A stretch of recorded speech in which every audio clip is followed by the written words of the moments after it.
Good morning, everybody. I'm the owner of Blue Touch Cleaning Services LLC. I recently just got my own building, you all. I've been accepted to do SWAM and bid on government contracts so I can scale and grow my business at a fast pace, you all. So, this is what's been going down in my business. I like hiring the contractors more better. It works better for my business. So with that being said, moving right along. You're going to have these difficult conversations with your contractor, and we're going to touch on certain things to do and to say and to keep your cool in your business when you're dealing with these contractors, because they are basically their own boss, you know what I'm saying, but they're not the boss of you because you're the boss of your own business. Okay, let's lay down the law. Let's get that straight first and foremost. Okay, so I recently just had a contractor to where I sent my quality control person out in the field, and um, this one particular contractor, I had two contractors on the job doing the cleaning. She stated that she did all the cleaning, and she felt like she was worth more than what she was doing, and she wants the next job all on her own. She complained about my quality control person not helping and doing the job when you don't get to control who is in that position.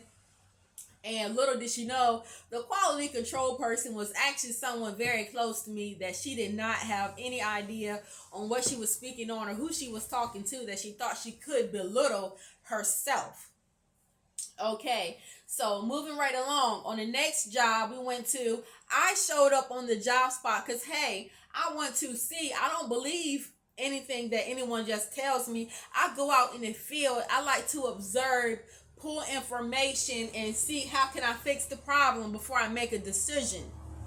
So I went out in the field. I worked with this person together. They weren't doing anything correctly. Okay, we started in the kitchen. I said, hey, you have a scrubby, so you have to scrub all of the excess grease, because this is considered, they were paying us to do a deep clean of the home. The home hadn't been lived in a while, and someone was just moving in, so they wanted to do a refresh and touch up, their home and get it smelling nice and homey. And they expected me to come in to do a professional job. So they're not paying you to do less; they're paying you to do the job correctly. Okay. So I said, hey, you have to take the scrubby and you have to touch up all the hard grease that you can't get off with the rag.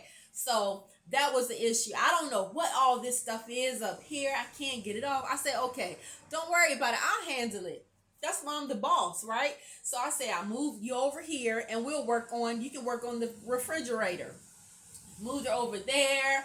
I can't get all this stuff out in the cracks. This is not working properly for me. I said, okay, I'll handle it. You go work in the back. Guys, I put her in the back two rooms to start on first.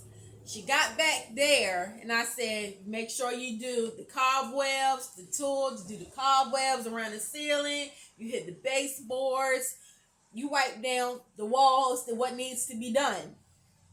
I went to check behind her after she finished the second room, okay? I opened the door, looked behind the door, cobwebs all on the baseboards and the corners all the way up to the top of the door. I said, look, this is considered a deep clean, so you have to rearrange and move things. Somebody is actually living in the home. This is not an Airbnb or anything of that sort. This house has been occupied, so I'm not asking you to move any heavy furniture or anything like that.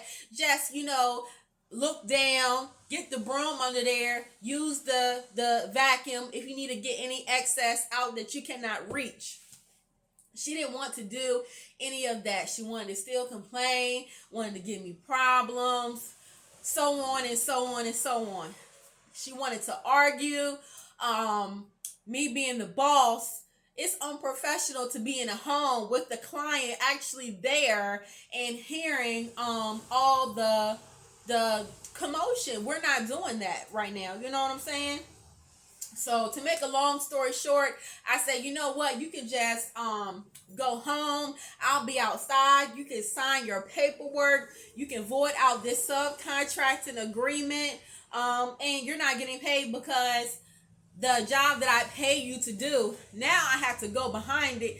Now I have to get somebody else in here to finish the job, because I actually had another appointment to go to and I still achieved my goal, because that's just what I do. I make tough decisions at a short amount of time to get the job done, because I'm witty and quick. I think on my feet, and this is my business. So I'm going to do what's best for me and my business. You're not going to be out here representing me cleaning what you think is clean, and then expecting to get paid. That's not what we're doing. That is unprofessional behavior as a contractor. You know what I'm saying?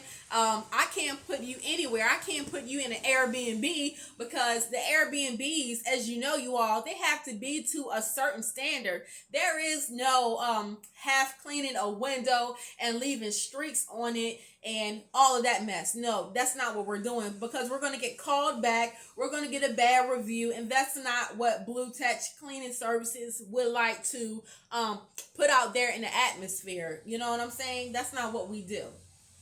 You will not get reoccurring clients if you're lenient on particular jobs. When you put people out there in the field, they apply on Indeed for a contracting position. You check them out.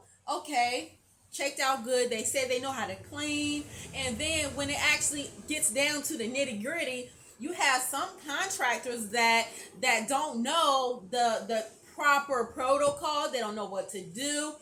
So I said, okay, I didn't make a decision at that moment to terminate her. I waited a few days, and me and my quality control manager talked about